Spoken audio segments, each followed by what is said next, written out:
Hi, friend. Today we're going to talk a little bit about flexibility, one of my ultimate favorite words. Now, my ultimate favorite word, as far as like my life goes, is freedom. Flexibility comes right along with that. So let's dive into what does that mean when it comes to your finances.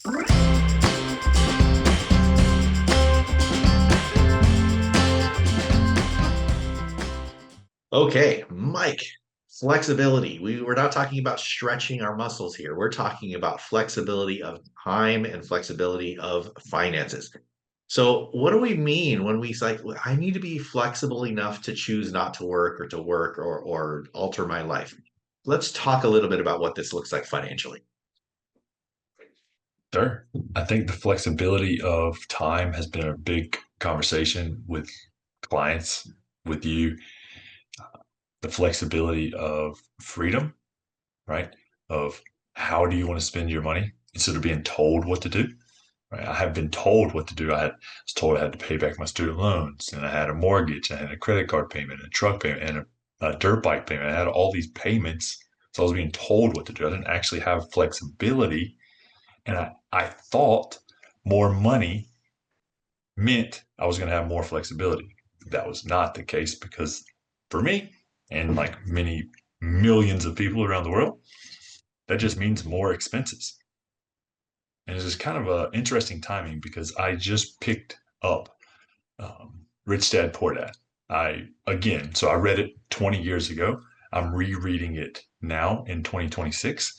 And it's interesting what I'm picking up, the difference in maturity that I have, the level of knowledge that I have. I'm not saying that you shouldn't pick up the book. I'm just not learning as much as I did 20 years ago.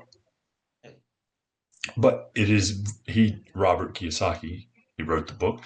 He is talking about the flexibility and what his poor dad taught him and what his rich dad taught him. And it's about having that flexibility, right? When you have an asset versus a liability in this example, but when you have assets, when you have an income, when you have a rental property paying you money, when you have mutual funds that have paid dividends each month or each quarter, then you have the flexibility to spend that money on what you want. And the biggest thing that Jason and I want to drive home in addition to that is having low expenses, not having debt. It's the best way to have low expenses, right? Because then the banks and the loan officers aren't telling me what to do with my money. I'm now telling my money what to do for me. Yeah, that's so interesting. When I listened to you talk about all that stuff at the beginning, where you had all these payments and you were being told what to do, my heart kind of goes out to the average person. When you talk about, right, the average person, right, it doesn't have to be poor or broke. The average person is just a slave, and they're a slave to time, they're a slave to money, they're a slave to a job, they're a slave to their home, they're a slave to their bills. All of these different things is what we are trying to break free of. And this is why we talk about freedom in financial flexibility and all these different things is if you could, and those of you watching right now, like just take a moment right now. If you could choose to not work for 3 months, would you do that? Would you put your let's just say your job will hire you back after three jobs. Like you could take 3 months off and you would get your job back. Could you take those 3 months off, no pay from that job? It's true, like non-paid time off. I bet you most of you couldn't do it. And that's not to shame you, it's not to guilt you. It's to point out the fact we have got our priorities a little bit mixed up and we're not organized with our money. If you can't take 3 months off and not freak out, then that means that we have a weird perspective, weird dynamic around our money and our finances. We need to be able to have the flexibility to choose to say, you know what? I could take 3 months off and I could be okay. It might be tight. I might have to pull from savings. I might have to have some less emergency fund. I might have to do something else for a little bit of extra income. I could take 3 months off to enjoy my life. Now, take that break, take that vacation, do that, world tour, whatever you want to do, and be okay financially. If you can't say that you can do that, then we have some work to do.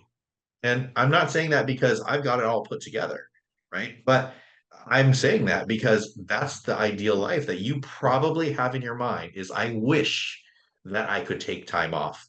I wish that I could quit my job. I wish that I could go from full time to part time and enjoy that life. But I can't because I'm a slave to what the job has because I have to make the money in order to survive the life that I've created. Mike, can you Yes, expand on that a little bit? absolutely. So, recently I have also gotten this new definition of wealth. It's not new to me. We're going to bring it up today. Wealth is how many days, weeks, months, years can you survive if you lost your job today or if you quit? How long will your money last if you do not trade time for money? And that's exactly what Jason is saying. And I agree with him in the sense that most of us, and I've been there, Jason's been there, we could not survive those 90 days. And it's so funny. Jason he didn't know this. I just did that calculation for myself this morning. And I can survive, Elle and I can survive for 27 years on the current trajectory that we're on. I understand things come up for us, new trips, we might spend a little bit more, but right now, what we're spending, we have enough money to go for 27 years, Zero income. zero income. Wow, incredible. Okay, obviously our viewer is going to be like, whoa, whoa, whoa, whoa, time out. How do you even begin to start doing that? Right? How do you set that up? Right. And again, I don't want you to think about like we got to climb the Mount Everest of finance. And we're not trying to say that you have to have millions and millions and millions of dollars saved up in order to start living your ideal life. You don't. You just have to have some kind of plan, right? And everybody who's successful with money has some kind of plan. They don't accidentally end up wealthy or rich. And again, being rich, that's not my goal. My goal is not to be rich. So that might not be your goal. And you might be like, oh, you're so stingy, you're so greedy, you just want more money. No, no, no, that's not what I'm talking about. I want to live life. I want to live my value system. I want to make sure that I can do what I'm put on this earth to do and not have to be a slave to a job, a slave to bills, a slave to money, a slave to debt, all of these different things. And again, if you don't like the word slave, that's fine. You are trapped. You are trapped by having to work. And you might even love working. That's totally fine. My wife loves to work. If you told her she had to quit her job, she'd be like, well, what am I going to do? You know, I don't want to do that. I want to work. I want to do something. I want to contribute. I want to, all that stuff, right? And that's great. But if you didn't have to and you didn't and you wanted to quit your job or you wanted to go to part-time, I know a lot of people were like, yeah, I wish I could go to part-time. That would be so much better for my family, be so much better for my mental health, my physical health, all the things. I could do some stuff that I really wanted to do, but they can't do that because they have to have that income to survive the life that they created. And I think that's where you have to really reassess, what do I really want my life to look like? And then figure out, okay, is it worth it to not do any of that stuff and then like take a vacation every 3 or 4 years because you're making that 150, $200,000 income or even a $70,000 income or whatever? Or is it realistic for you to go from 70, 50 and have a little bit less money, but so much more time to do the things that really make you happy, do the things that really interest you, get involved with your community, be more with your family, right? All these different things, whatever your value system is, go and do that kind of stuff. I'm happy to make less money.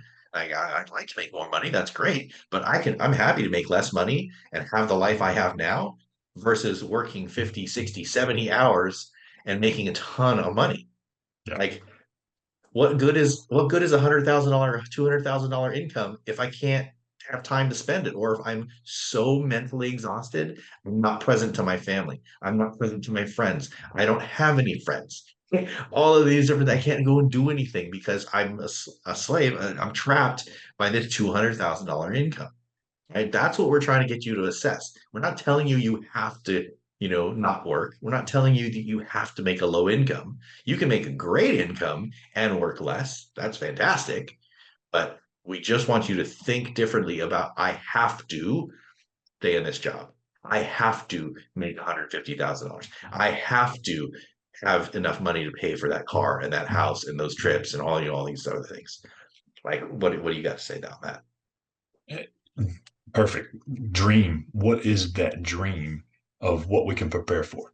Right? We teach having a starter emergency fund, getting out of debt, have a fully funded emergency fund, start saving for your future self, 10 to 20% going into retirement, then paying your house off early. Those are the 5 steps of financial freedom. Now, the point of an emergency fund is there to for things that we don't know that are coming. Right. So right now, you can dream. Maybe you plan to take 3 years off and it's going to cost you $100,000. So you save that up and that's what you're going to do. Perfect. Something's going to change. Now we can plan for things, but we can't plan for everything.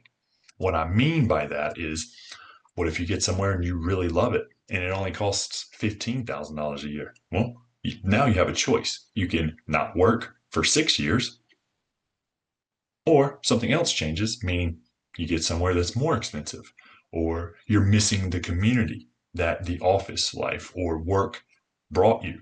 It's about giving back, it's about serving a greater thing, greater good. You may find that. At least all of these examples that I'm telling you, I have gone through personally.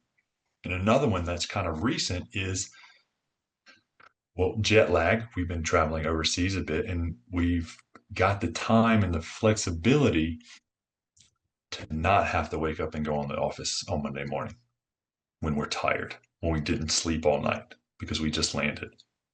And maybe it takes 3 days. Very grateful for that. And the other one that I want to share that I did not see coming, and some of you may laugh at this, but I'm ignorant. My wife is in her 40s and she is hitting perimenopause, right? And so I didn't know about it. I'm getting to learn about that now. And the time, the flexibility to rest, to just sleep, to take care of her health and not give 10 hours a day to a job or 8 or whatever it is that you work. She has the flexibility to do that. And that could be for a season. Maybe she just rests for 3 months, or maybe it's a year. She doesn't want to work for a year. That's okay. Right? Whatever you plan for, you don't know what's going to come, positive and negative, but it's going to change. And man, being organized and in control of your money is the best thing that Jason and I can tell you to do. Yeah. I think most people that we talk to want that flexibility. They just don't know how to get it. And I think that's why we talk a lot about the Ideal Life and Money Academy. And this is a place where you can get the resources, you can get the system, our system, the procedures, the process to actually get in touch with your money to figure out what do I really want to spend money on? Because so many of us spend money accidentally. It's not intentional, but we accidentally spend money on things that aren't important to us. Well, what we want you to do is spend money on the things that are really important to you. And sometimes you have to cut deeply on the things that aren't important to you, but that's okay because they're not that important. But why are you spending money on that anyway? It's accidental. It's just because that's what you do. So if you know what your ideal life looks like and you know what your goals are, you know what you want to spend money on, let's go do that and do that well.